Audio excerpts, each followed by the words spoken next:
Cerita dimulai dengan memperlihatkan wanita cantik bernama Ana. Saat itu, Ana sedang dalam perjalanan menuju lapas baru setelah dipindahkan dari lapas lamanya yang berada di luar kota. Ana rupanya adalah seorang narapidana yang saat itu masih menjalani masa sidang. Setelah tiba, Ana kemudian diperiksa, lalu dibawa menuju sel barunya. Lapas yang Ana tempati sekarang adalah lapas khusus wanita, dan termasuk yang terbaik. Di dalam sel barunya, ia sekamar dengan beberapa tahanan wanita lainnya. Meskipun gaya bicara mereka terkesan kasar, tapi Ana tetap diperlakukan dengan cukup baik. Sebagai penghuni baru, Ana dan beberapa tahanan lainnya ditugaskan untuk memasak di dapur lapas. Ketika melakukan tugasnya, Ana tidak banyak bicara dan hanya sesekali berinteraksi. Beberapa waktu kemudian, lapas tersebut melaksanakan pameran fashion show untuk menyambut kunjungan Menteri Negara. Karena Ana memiliki paras yang lebih menarik dibandingkan yang lainnya, ia pun dipilih menjadi salah satu model yang akan tampil.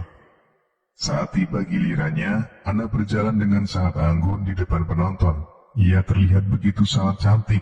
Pose yang diperankan Ana membuat sang kepala lapas yang bernama Firmino tidak bisa melepaskan pandangannya kepada Ana. Firmino merupakan kepala lapas profesional dan melakukan tugasnya dengan baik. Istri Firmino juga bekerja sebagai pegawai lapas. Mereka mempunyai seorang putri yang masih duduk di bangku sekolah dasar. Suatu ketika, seorang tahanan bernama Pilar yang terkenal sebagai jagoan di dalam lapas datang mengganggu Ana. Pilar nampak tidak senang dengan gaya Ana yang so cantik di fashion show tempo hari. Meski terkesan pendiam, Ana ternyata tak segan untuk melawan Pilar, dan perkelahian antara mereka pun terjadi.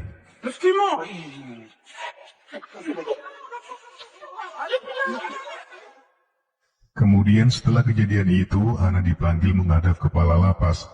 Firmino menegur Ana untuk bisa menahan diri dan tidak membuat masalah menjelang sidang pertamanya. Pembicaraan mereka yang awalnya serius, lalu diselingi dengan lelucon dari Firmino yang ternyata mampu membuat Ana tersenyum.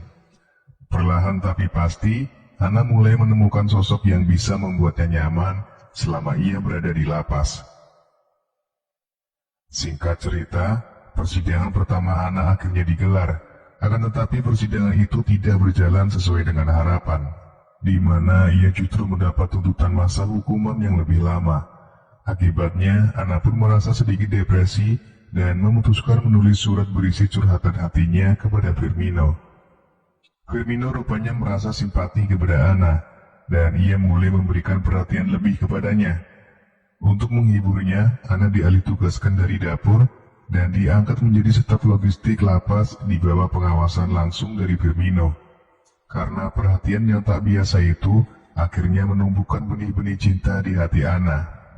Di satu kesempatan, Ana akhirnya kembali menulis surat kepada Firmino yang berisi ungkapan perasaannya.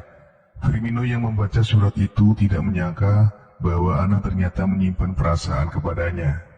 Setelah merasakan lembutnya bibir wanita cantik itu untuk pertama kalinya, Firmino kehilangan akal sehatnya. Bahkan setelahnya Ana selalu hadir dalam mimpinya. Firmino perlahan mulai membayangkan kebersamaannya bersama Ana. Akan tetapi, Firmino mencoba untuk membuang semua pikiran itu.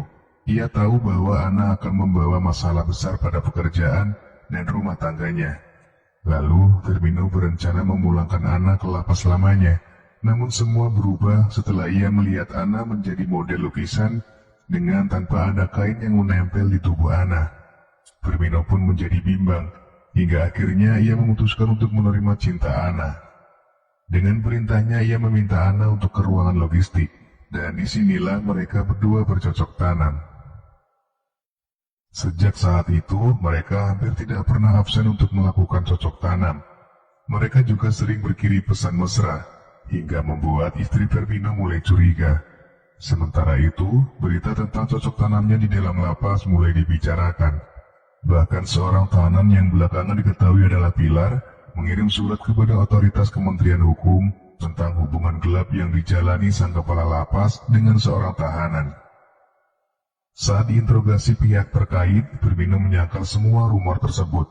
Meski begitu, Firmino tetap mendapatkan sanksi karena di dalam lapas ditemukan tahanan yang diam-diam memiliki ponsel.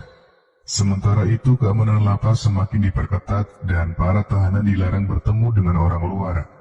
Singkat cerita, 1 bulan kemudian Firmino diam-diam menghubungi Ana untuk mengajaknya berlibur. Mereka akan memanfaatkan masa cuti persidangan Ana selama 1 hari.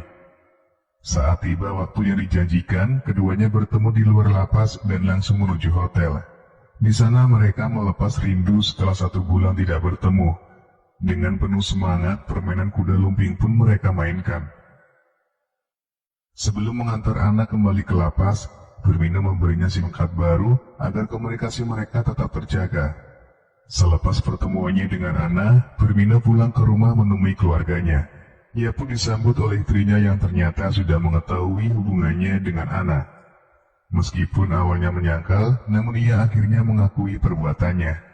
Dengan sabar istrinya meminta Firmino untuk melupakan Ana dan memikirkan masa depan putri mereka. Ketika Firmino mengantar putrinya ke sekolah, ia tak sengaja meninggalkan ponselnya. Tiba-tiba ponsel itu berdering dan diangkat oleh istrinya. Istrinya pun mengetahui kalau yang menelpon adalah Ana.